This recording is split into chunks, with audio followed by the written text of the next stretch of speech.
Esse é o primeiro exercício de Data Sufficiency desse exame e, naturalmente, a gente vai proceder segundo o método que a gente desenvolve nos nossos cursos Prodimeto Oficial.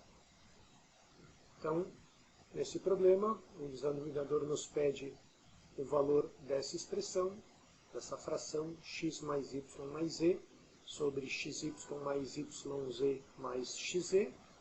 A gente vai admitir, o que é bastante razoável, que ele se refira exclusivamente a números reais, e a gente vai decidir a respeito da unicidade ou não de um valor numérico para essa expressão, porque essa é a natureza de qualquer data sufficiency. Entre os dois statements, o que me parece mais simples é o primeiro, portanto, iniciemos com ele, e é bastante esperado que essa informação seja insuficiente para garantir um único valor numérico para essa expressão.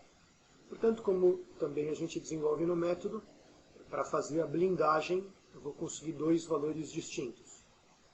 Me parece bastante simples escolher x, y e z, os três iguais a 3, porque 1/3 mais 1/3 mais 1/3 de fato dá 3, isso é possível, isso é viável, e fazendo a substituição desses valores na expressão foco, a gente obtém naturalmente 1/3.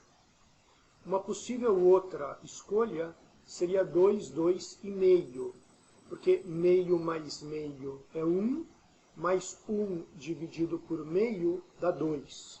Portanto, de fato, temos 3.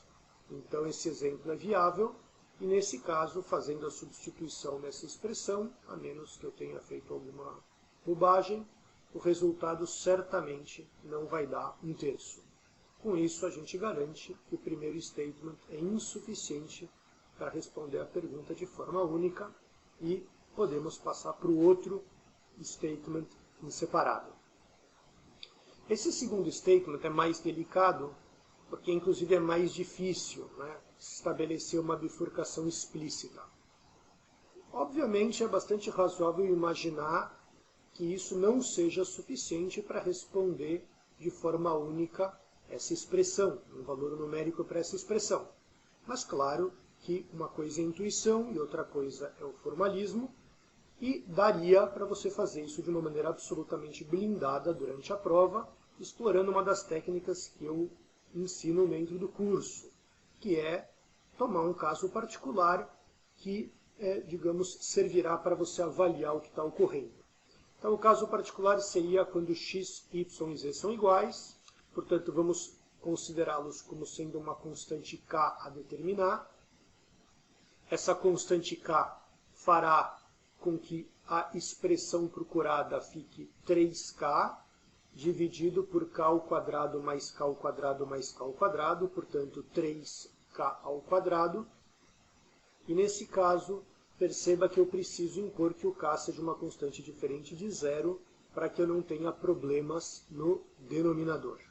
Então, nessas condições, o que a gente procura seria o valor para a expressão 3k sobre 3k ao quadrado, como eu já falei, que daria 1 sobre k. E o que a gente sabe do segundo statement é que 1 sobre k quadrado mais 1 sobre k quadrado mais 1 sobre k quadrado teria que ser igual a 5, portanto, isso precisaria ser verdade.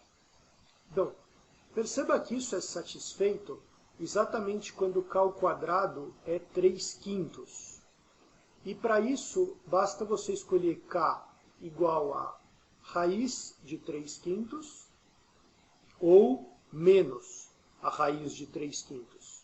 São duas escolhas viáveis, diferentes de zero, e cada uma delas responderia à expressão foco de maneira distinta.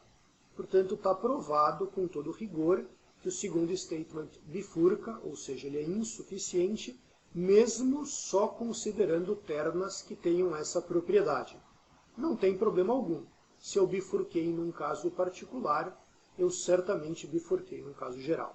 Tudo isso, claro, que é explorado e é explicado e é detalhado nos nossos cursos. Uma vez entendido que o segundo statement também é sozinho, isoladamente, insuficiente, a gente precisa tratar dos dois juntos. Ou seja, a partir de agora eu tenho a primeira e também a segunda informação como partes dos dados do exercício. Não é? Então, isso posto, eu percebo da primeira, focando na expressão do meu interesse, que valeria a pena multiplicar e dividir a primeira fração por yz, a segunda por xz e a terceira por xy. Porque se eu fizer isso, eu vou ficar com um denominador comum e eu vou ficar com um numerador que está muito relacionado com a expressão do nosso interesse. Portanto, com isso eu acabei de descobrir essa primeira propriedade. Olhando para o segundo statement, uma ideia muito similar é multiplicar a primeira fração, a segunda e a terceira, respectivamente no numerador e denominador por z, por x e por y. Mais uma vez eu fico com um denominador comum e com um numerador igual a x mais y mais z, que também é do nosso interesse. Então, tendo feito tudo isso, percebam que a nossa expressão foco nada mais é do que essa segunda fração multiplicada pelo inverso da primeira fração. Em outras palavras, x mais y mais z sobre esses duplos produtos adicionados é a soma dividida pelo produto, multiplicada pelo produto, dividido pela soma dos duplos produtos. Portanto, 5 que eu obtive nessa segunda expressão, multiplicado pelo inverso de 3, garantindo a unicidade da resposta e, portanto, dando como resposta correta a alternativa C.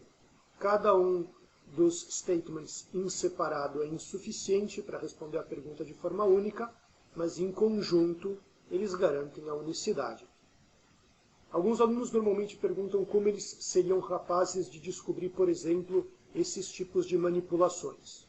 E, sendo bem honesto como sempre, isso está intimamente associado à sua maturidade, que é uma das propagandas, né, dos nossos preparatórios. Isso é feito de uma forma evolutiva. Você desenvolve essa capacidade de enxergar como você deve, de uma maneira eficiente, trazer as informações dadas para o que é pedido. Portanto, isso é parte integrante do método que eu leciono. Tá bem? Espero que vocês tenham entendido e gostado. E com isso, a gente encerra mais um problema da prova.